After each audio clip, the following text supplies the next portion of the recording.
Top 3 online business mistakes avoid at all costs. There's no such thing as a foolproof or even perfect business at all. None of the top gurus have one themselves. What I want to talk about in this video though is the 3 things that I see the most, actually these are mistakes I've made and how you can avoid them. Let's dive in.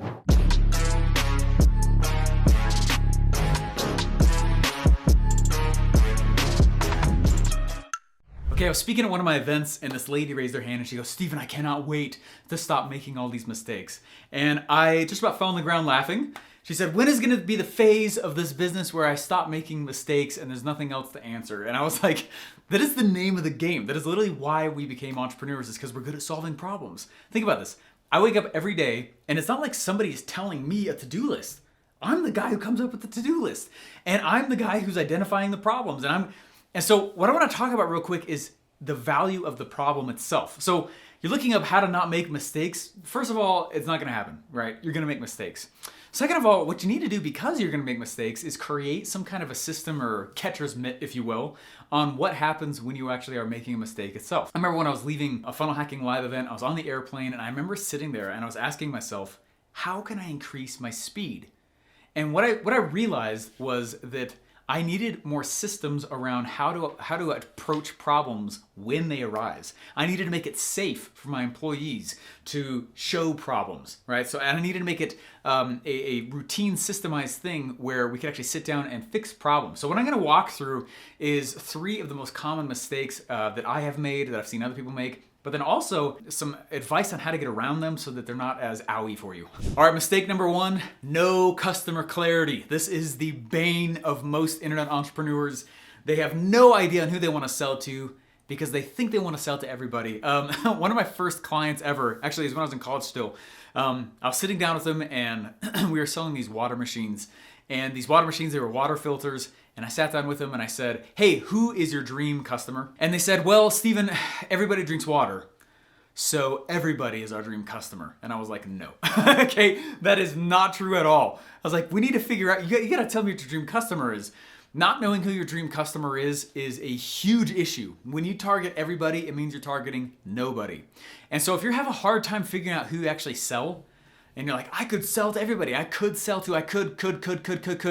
do that. What you need to do is you need to think back to shoulds. Who should I be selling? Who is the dream customer? And having insane clarity on that person. If you have a hard time coming up with the answer to this yourself, one of the easiest ways to think about it is to think about I think of like a big line, and somebody is coming into, let's say, the funnel world, the internet marketing world for the first time. And what are the types of questions that somebody who is brand new on the internet for business trying to figure out? What are the biggest questions they're asking?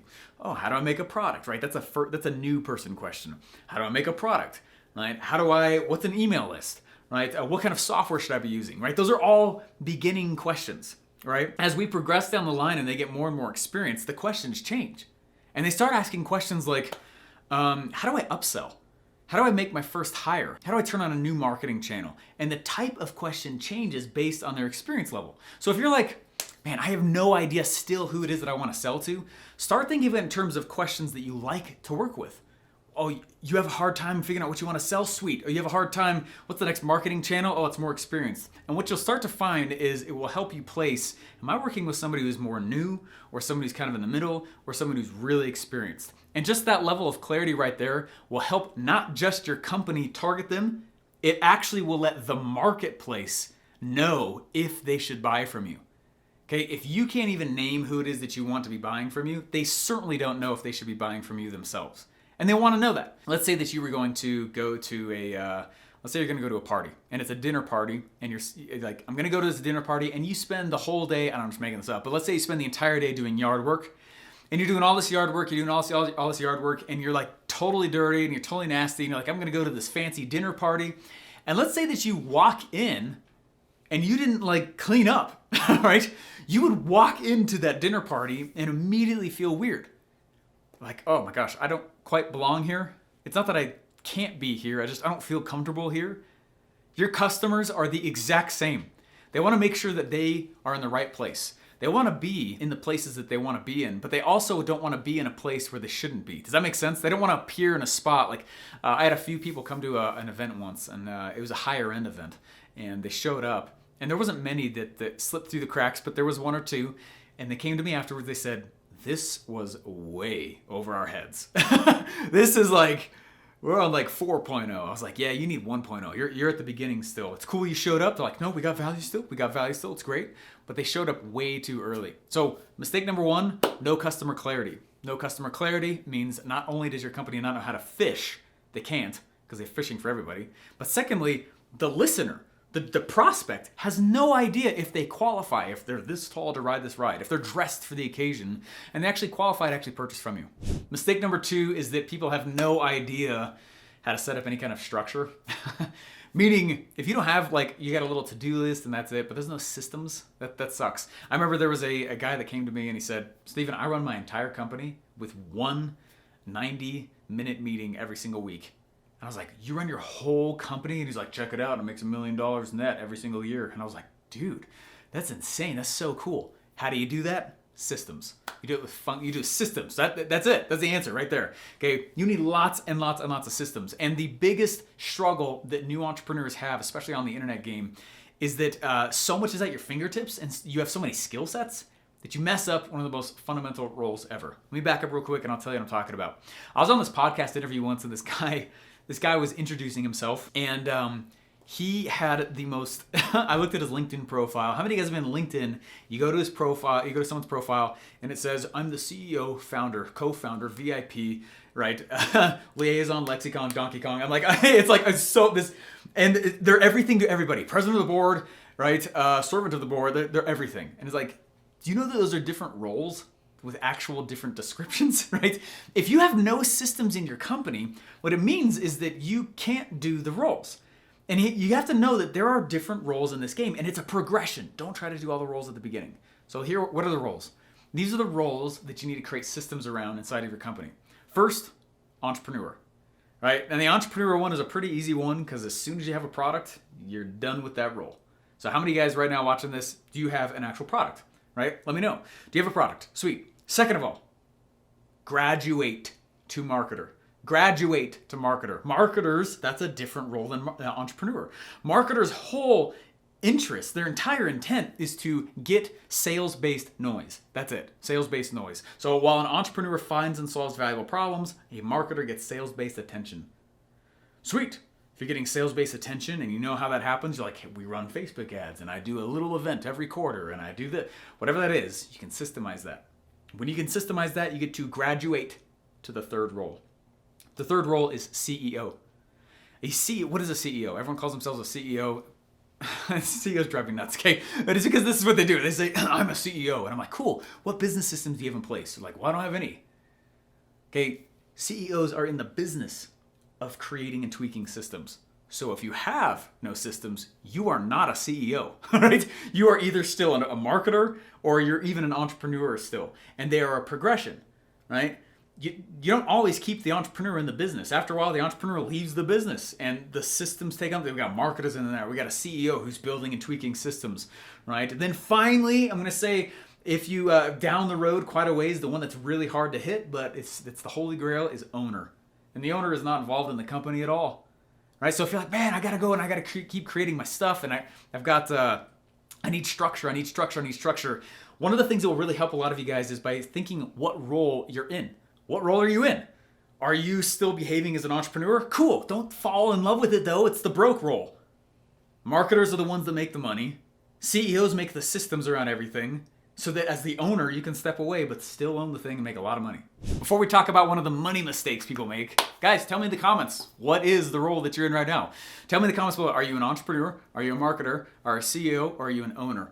Okay, and what I think is going to be pretty interesting is most of you who are watching this right now, you're probably going to be an entrepreneur or marketer. Tell me in the comments below. Don't forget to subscribe. It is a big red rectangle. Okay, click it. It's free for you, but means a ton for this channel and tells YouTube we're actually worth our salt. Click that as well as click the like button and the little bell. We actually put these videos out every morning. All right, the third mistake that is the most common, and this is the one that kills most companies that are good, is lack of focus on leads. The lack of focus on leads. Guys, if you don't focus consistently on leads, all businesses need two things. They need consistent leads and they need cash flow. That's it. right? So if you're not focusing on consistent cash, because businesses are hungry, right? My business cost me 40 to 60 grand a month to run, depending on the projects we're doing. That's quite a bit, right? So if I am not consistently focusing on cash flow, if I'm not waking up every morning going, how can I sell more today? How can I give myself a raise today? And that is not what all my attention is based on that day. I am literally starting to head for zero. There's a very strong half-life in all companies, and if you're not constantly selling, you're going to die. And one of the easiest ways to make sure you have cash flow that's high is the one before it, leads. So that's what it is, it's leads. And it's funny how this is one that continues to visit a business. So there's a lot of brand new companies, brand new business. I wouldn't even call them a company yet. There's a lot of brand new entrepreneurs trying to figure out how to make money, a lot of brand new marketers. And they have to answer the question about traffic. And like, man, how do I get traffic? How do I get traffic? And really, you should solve the traffic problem before you even build the product.